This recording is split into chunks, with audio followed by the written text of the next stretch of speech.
अब तक हमने देखा कि सिविल रॉन्ग क्या है, टॉर्ट क्या है, उसकी डेफिनेशन समझी और कैसे कैसे टॉर्ट होता है वो हमने देखा। लेकिन सिर्फ टॉर्ट जानना इनफ नहीं है, एग्ज़ाम में और प्रैक्टिस दोनों में ही आपके पास साथ कौन सा स्पेसिफिक टॉर्ट हुआ है वो आपको पता होना चाहिए। इसीलिए अब हम पढ़ने वाले हैं, नेक्स्ट टॉपिक है हमारा स्पेसिफिक टॉर्ट, जिसमें 5 टाइप्स होते हैं। There are 5 types in specific tort. पहला तो है नेग्लिजेंस, दूसरा है नर्वस शॉक, तीसरा है न्यूसेंस, चौथा है डिफेमेशन एंड पांचवा है ट्रेसपास। इसमें ही बिट्रे और फॉल्स इम्प्रिजनमेंट आ जाएगा। तो आज हम पढ़ने वाले हैं negligence and nervous shock. Specific tort के ये 2 टॉपिक हम आज कवर करेंगे, ठीक है। देन अब हम देखते हैं दूसरा पार्ट, इसी वीडियो का दूसरा पार्ट देखते हैं, नेग्लिजेंस एंड नर्वस शॉक का, ठीक है। Hello friends, I am Anjali Pandya and you are watching Laughinity with Anjali. आज का हमारा लेक्चर है नेग्लिजेंस के ऊपर, लेक्चर नंबर 3। क्वेश्चन क्या है? Explain in detail tort of negligence with the help of appropriate cases. अब सोचिए कि आप कोई रेस्टोरेंट में खाने बैठे हो और अचानक से सीलिंग पे से आपके ऊपर फैन गिर जाए, तो क्या ये सिर्फ एक एक्सीडेंट है या किसी की लीगल रिस्पॉन्सिबिलिटी? नेग्लिजेंस, पहले तो उसका मीनिंग देखते हैं। Negligence is the breach of legal duty to take care resulting in damage to another person. Negligence is the breach of legal duty. Negligence ये एक लीगल ड्यूटी का ब्रीच है, जो कि लीगल ड्यूटी थी केयर लेने की, और उसका ब्रीच हुआ जिसके रिजल्ट में दूसरे पर्सन को डैमेज हुआ, damage to another person. In a simple word, when a person fails to act as a reasonable person would, एक पर्सन एक रीजनेबल पर्सन की तरह एक्ट करने में फेल होता है, and that failure cause harm, और उसकी वो जो फेल होता है उसकी वजह से सामने वाले को हार्म होता है। This is a negligence. Winfield said, negligence is the breach of legal duty to take care. आपकी लीगल ड्यूटी थी केयर लेने की और उसका आपने ब्रीच कर दिया, which result in damage undesired by the defendant, जिसके रिजल्ट में डैमेज हुआ डिफेंडेंट से, ठीक है। अब तक हमने क्या समझा कि ये नेग्लिजेंस क्या है? पहले तो किसी की लीगल ड्यूटी थी प्रॉपर केयर लेने की, लेकिन उसने उस ड्यूटी का ब्रीच किया और उसकी वजह से सामने वाले पर्सन को डैमेज हुआ। तो इसके लिए नेग्लिजेंस के एसेंशियल एलिमेंट्स हम देखते हैं। एसेंशियल एलिमेंट्स ऑफ टॉर्ट, तो क्या बोलते हैं? To succeed in a negligence, plaintiff को क्या प्रूव करना पड़ेगा? Plaintiff must prove duty of care, उसकी ड्यूटी थी केयर लेने की, ब्रीच ऑफ ड्यूटी, उसने उस ड्यूटी का ब्रीच किया और रिजल्ट में डैमेजेस हुए। डैमेजेस नहीं बोल सकते, डैमेज बोलते हैं इसको। डैमेजेस तो हमें जो कॉम्पनसेशन मिलता है बदले में वो, और उसके बदले में डैमेज हुआ। तो एसेंशियल एलिमेंट्स क्या है? Duty of care, breach of duty and damage, ठीक है। और वो डैमेज क्यों हुआ? ब्रीच ऑफ ड्यूटी की वजह से हुआ, ठीक है।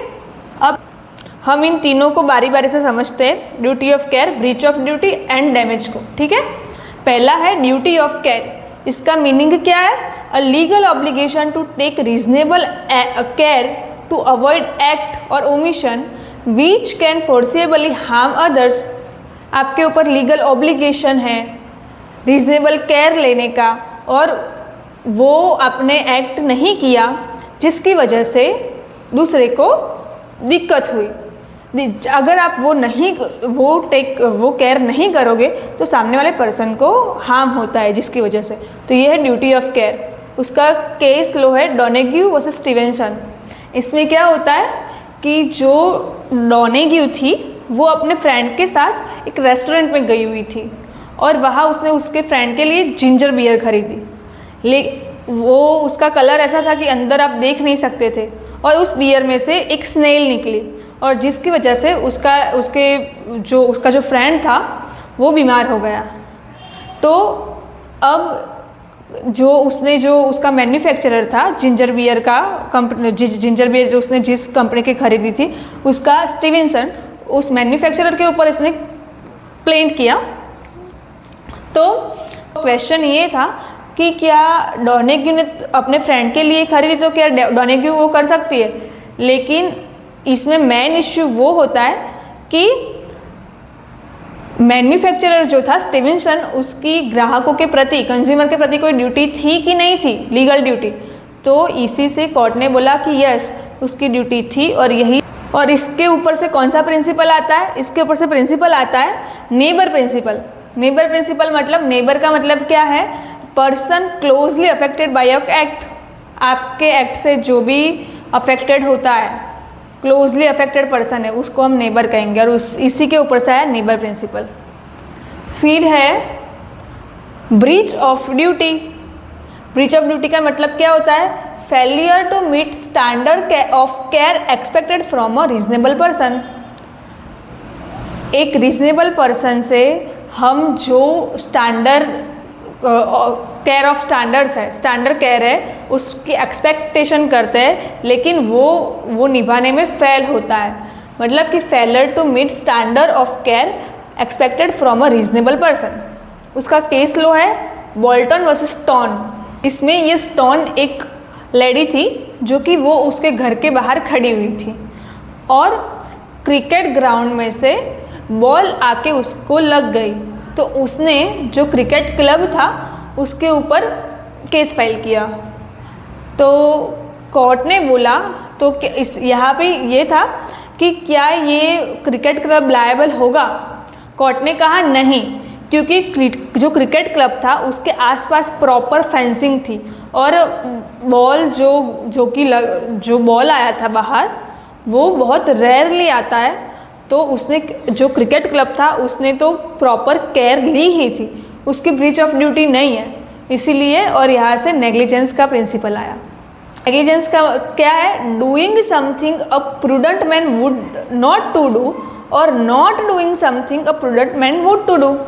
एक प्रूडेंट मैन है, उसे जो करना चाहिए था वो उसने नहीं किया, और उसको जो नहीं करना चाहिए था वो उसने किया। इट्स मीन्स नेग्लिजेंस, और ये इसी से नेग्लिजेंस का प्रिंसिपल आता है।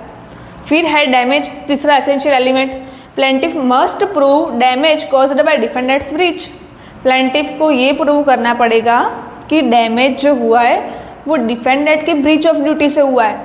डैमेज तो अकर हुआ है, डैमेज हुआ है, लेकिन क्या वो डिफेंडेंट के एक्ट की वजह से हुआ है? अगर डिफेंडेंट के एक्ट की वजह से नहीं हुआ और प्लेंटिफ के ही एक्ट की वजह से हुआ है तो नेग्लिजेंस नहीं होगा। अब केस है बार्नेट वर्सेस चेल्सी हॉस्पिटल। इसमें क्या था कि 3 वॉचमैन नाइट ड्यूटी पर थे और उनको वॉमिटिंग हुई। वो गए डॉक्टर के पास और चेल्सी हॉस्पिटल में डॉक्टर ने बोला, उन्होंने प्रॉपर एग्जामिन नहीं किया और बोला कि जाके आराम करो। वो लोग चले गए और उसमें से एक था बार्नेट जिसकी डेथ हो गई। अब क्वेश्चन ये था कि क्या डॉक्टर की हॉस्पिटल की नेग्लिजेंट है, डॉक्टर नेग्लिजेंट है? तो कोर्ट ने बोला कि हाँ डॉक्टर की नेग्लिजेंस है लेकिन हॉस्पिटल लायबल नहीं है। और दूसरा उसने बट फॉर का प्रिंसिपल लगाया कि क्या डॉक्टर प्रॉपर केयर लेते तो वो डिफेंडेंट बच सकता था, प्लेंटिफ बच सकता था? आंसर है कि नहीं। वैसे भी उसने पॉइजन, वो जो मर गया उसमें पता चला कि उसने पॉइजन ले ली थी, इसकी वजह से वो मर गया है। तो वैसे भी केयर लेते तो भी वो बचता तो नहीं, और बचने वाला तो नहीं ही था। और फिर कोर्ट ने बोला कि डैमेज हुआ है लेकिन एग्जैक्ट उसके जो डिफेंडेंट है उसकी नेग्लिजेंस की वजह से ही, जो उसने प्रॉपर नेग्लिजेंट किया है उसकी वजह से ही डैमेज होना चाहिए। इसलिए प्रॉक्सिमिटी भी आया कि ओनली फोर्सेबल डैमेजेस इज कंपनसेबल। जो फोर्सेबल डैमेजेस है वही कंपनसेबल है। ठीक है, इसके एग्जाम्पल देख लेते हैं एक बार हम। जैसे कि डॉक्टर की क्या ड्यूटी होती है? अगर हम डॉक्टर के पास जाता है तो उनकी ड्यूटी होती है कि पेशेंट की अच्छे से केयर लेना। अगर आपको पता नहीं है तो पेशेंट को गलत दवाई आप नहीं दे सकते, लेकिन उसकी नेग्लिजेंस की वजह से उसने कुछ गलत दवाई दे दी और उसकी नेग्लिजेंस की वजह से पेशेंट को पूरी बॉडी में रिएक्शन आ गया या पूरी बॉडी में एलर्जी हो गई, तो ये किसकी नेग्लिजेंस है? डॉक्टर की। ऑपरेशन करते वक्त उसने प्रॉपर केयर नहीं ली और उसकी वजह से ऑपरेशन करते समय उसकी सीजर या इसका कोई इंस्ट्रूमेंट जो भी पेशेंट है उसकी बॉडी में रह गया। क्यों? क्योंकि उसने प्रॉपर जो उसको केयर लेनी थी और नहीं ली और इसकी वजह से रह गया, तो ये डॉक्टर का नेग्लिजेंस होगा। फिर ड्राइवर जो कि एकदम बहुत ही तेज़ से गाड़ी चला रहा है और उसकी वजह से किसी पर्सन का एक्सीडेंट हो गया, तो ये ड्राइवर का नेग्लिजेंस होगा। फिर है रेस्टोरेंट स्टाइल फूड। रेस्टोरेंट में हम खाने जाते हैं और उसमें से कोई इंसेक्ट निकलता है या फिर उसमें से वो खाना ही ऐसा होता है कि खाने के दूसरे दिन हम सबको फूड पॉइजनिंग हो जाती है। तो ये भी क्या है, ये रेस्टोरेंट के स्टाफ की जिम्मेदारी होती है केयर लेने की, लेकिन उसने नहीं ली और उसकी वजह से हमारी बॉडी में प्रॉब्लम आया, हम बीमार हो गए। तो ये भी एक नेग्लिजेंस है क्योंकि उसकी ड्यूटी थी केयर लेने की, उसने नहीं ली, ब्रीच ऑफ ड्यूटी, और उसकी वजह से हम बीमार पड़ गए तो डैमेज हुआ। ठीक है। फिर है plaintiff cross the road showing mobile. मतलब कि प्लेंटिफ ने प्लेंट तो फाइल कर दी, डिफेंडेंट तो था ही कि वो तेज़ी से गाड़ी चला ही रहा था, लेकिन प्लेंटिफ भाई तुम भी कुछ कम नहीं हो, वो भी मोबाइल देखते देखते ऐसे रोड क्रॉस कर रहा था, वो डिफेंडेंट गाड़ी भी तेज चला रहा था और उसकी वजह से इसका एक्सीडेंट हो गया। तो दोनों की मिस्टेक है इसमें। तो यहाँ पे आएगा कॉन्ट्रीब्यूटरी नेग्लिजेंस, ये भी हम समझेंगे, लेकिन पहले हम इसके एग्जाम्पल देख लिए। अब हम देखते हैं डिफेंस टू नेग्लिजेंस। नेग्लिजेंस में हमें क्या क्या डिफेंस मिल सकते हैं। पहला तो है वॉलंटरी नॉन फिट इंजुरिया, ये हमने कल के ही लेक्चर में देखा था, तो इसका जो भी मीनिंग है वो आप लोग मुझे कमेंट में बताओगे। वॉलंटरी नॉन फिट इंजुरिया का लीगल ये मैगजीम है उसका मीनिंग क्या है। फिर है इनएविटेबल एक्सीडेंट। भाई डिफेंडेंट जो भी है उसने प्रॉपर केयर ली थी, वो शांति से ही अपनी तरीके से सही से ही कार चला रहा था, लेकिन फिर भी अचानक से उसकी गाड़ी की ब्रेक फेल हो गई तो एक्सीडेंट हो गया। इसकी नेग्लिजेंस नहीं है, अचानक से ये हुआ, तो फिर ये इनएविटेबल एक्सीडेंट है। फिर है act of God. Act of God में क्या है, जो हमने कल पढ़ा था जनरल डिफेंसिस में। एक्ट ऑफ गॉड मतलब कि कुछ ऐसा हुआ, मतलब कि आप फ्लैट्स में रह रहे हो और अचानक से अर्थक्वेक आया जिसकी वजह से दीवार गिर गई, जो आपकी सीलिंग है वो गिर गई। तो आप ऐसा नहीं बोल सकते कि ये ऊपर वालों की गलती है, उनकी सीलिंग गिरी है तो वो कॉम्पनसेशन दे, ये एक्ट ऑफ गॉड है। ठीक है। फिर है कॉन्ट्रीब्यूटरी नेग्लिजेंस, जो हमने देखा अभी, भाई दोनों की गलती है, डिफेंडेंट एंड प्लेंटिफ दोनों की, तो भी आपको डिफेंस मिलेगा नेग्लिजेंस में। जो गाड़ी चला रहा है तेज़ी से, वो भी सामने से मोबाइल देखते देखते आ रहा है या फिर ड्रंक पोजीशन में आ रहा है, तो आपको उसमें भी डिफेंस मिलेगा। अब यही नेग्लिजेंस से 3 डॉक्ट्राइन्स आते हैं जो कि नेग्लिजेंस से रिलेटेड है। पहला है रेस इप्सा लोकिटर। इसका मीनिंग है चीज़ खुद बोलती है, यानी कि थिंग्स स्पीक्स फॉर इटसेल्फ। अगर डॉक्टर की नेग्लिजेंस थी और उसके जो पेशेंट था उसके पेट में जो सीज़र थी वो रह गई, तो सीज़र खुद बताती है कि डॉक्टर की नेग्लिजेंस है। ठीक है। फिर सेकंड है कॉन्ट्रीब्यूटरी नेग्लिजेंस। कॉन्ट्रीब्यूटरी नेग्लिजेंस मतलब कि डिफेंडेंट का भी फॉल्ट था और प्लेंटिफ का भी फॉल्ट था, दोनों की नेग्लिजेंस की वजह से हुआ है। इसमें एक केस लॉ है बटरफील्ड वर्सेस फॉस्टर। इसमें क्या है कि जो फॉस्टर है डिफेंडेंट, उसने रास्ते में एक पोल लगा दिया था, यानी कि रुकावट लगा दी थी, और ये जो बटरफील्ड है वो एकदम हॉर्स राइडिंग कर रहा था एकदम तेज़ी से, और उसकी वजह से उसको पोल दिखाई नहीं और वो इंजर्ड हो गया, उसका हॉर्स भी इंजर्ड हो गया। तो इसने डैमेजेस मांगे कोर्ट में जाके फॉस्टर से। कोर्ट ने बोला कि बटरफील्ड को डैमेजेस नहीं मिल सकते। फॉस्टर की तो गलती थी कि उसने पोल लगा दिया, लेकिन बटरफील्ड अगर केयर लेता तो शायद एक्सीडेंट नहीं होता। तो गलती दोनों की है, इसीलिए बटरफील्ड को कंपनसेशन नहीं मिला और इसी को बोलते हैं कॉन्ट्रीब्यूटरी नेग्लिजेंस।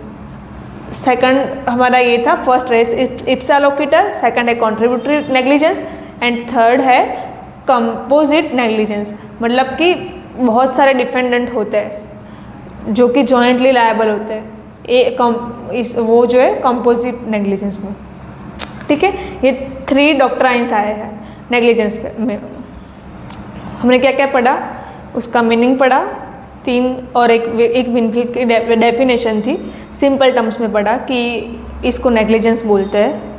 फिर उसके एसेंशियल एलिमेंट्स देखे, क्या था, legal duty, breach of duty and damage. फिर क्या पढ़ा हमने, उन तीनों के जो यहाँ पे लिखा हुआ था पहले, लीगल ड्यूटी और ब्रीच ऑफ ड्यूटी के केस लॉज, उसमें से कौन से प्रिंसिपल्स आए वो देखे। फिर हमने उसके एग्जाम्पल्स देखे। फिर क्या क्या डिफेंस मिल सकते हैं, जनरल डिफेंस नेग्लिजेंस में, वो देखे। और उसके बाद कौन से डॉक्ट्राइन्स आए हैं वो देखे। आज के लेक्चर में हमने इतना देखा। आज के लेक्चर में हमें न्यूसेंस भी पढ़ना था, नर्वस शॉक भी पढ़ना था, लेकिन आज नहीं हो सकता, इसलिए अब हम नर्वस शॉक कल पढ़ेंगे। बहुत छोटा टॉपिक ही है नर्वस शॉक। और अगर आपको लेक्चर अच्छा लगा हो तो लाइक करना, सब्सक्राइब करना और कमेंट में ज़रूर बताना कि कैसा है मेरा, क्योंकि मुझे तो आप लोगों से ही पता चलेगा कि मैं कैसा पढ़ा रही हूँ। ठीक है, थैंक यू।